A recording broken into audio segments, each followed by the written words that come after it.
Així estava el castell, ¿vale? Tot això. Inclús aquesta forma és perquè allí l'original feia aquesta forma. Allà estava l'entrada a la casa del carceller. I la càrcel Mato Samorrada va veure là, ahir un finestró que n'hi havia allà dalt, perquè el castell arribava fins a Sant Vicent. Entonces, així li feia la festa a Sant Simonet. Entonces, el carrer era molt curtet, el carrer arribava de les festes de Simonet. Ahir, a Casa Vella, l'original, i allà, aquell cantó.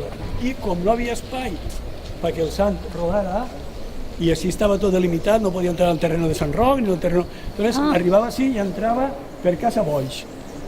Les saques a la cabalgata i tot. Entraven per allà i sempre així. I així per ahí. I la festa era aquest trosset de carrer. I no podien ficar-se en una altra No convenia, perquè podien... I que exagerats eren, no? Este carrer en un principi era carrer Major, perquè així estava la casa senyorial, ahí estava el molí d'arròs, el molí tal, la casa de Boix.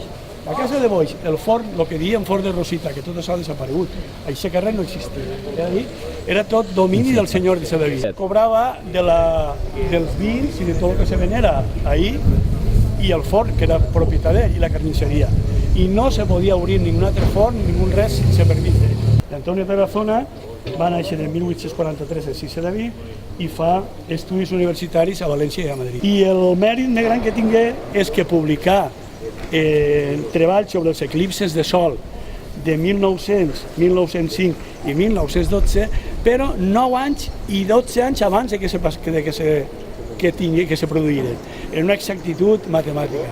I això va fer que també li publicaren molts treballs en una revista d'astronomia en Nova York. I va morir a Madrid, ja va morir. Eren ell i se llevaven uns anys en Ignasi, però van fer els dos. Tot el que el germà feia a Madrid, l'altre ho va fer a València. I així, per exemple, la catedral de València, el astrònom, tota la cúpula que n'hi ha, tot això se deu a ells, l'estudi. I ja està, així hem arribat. Gràcies per l'atenció i fins l'altre.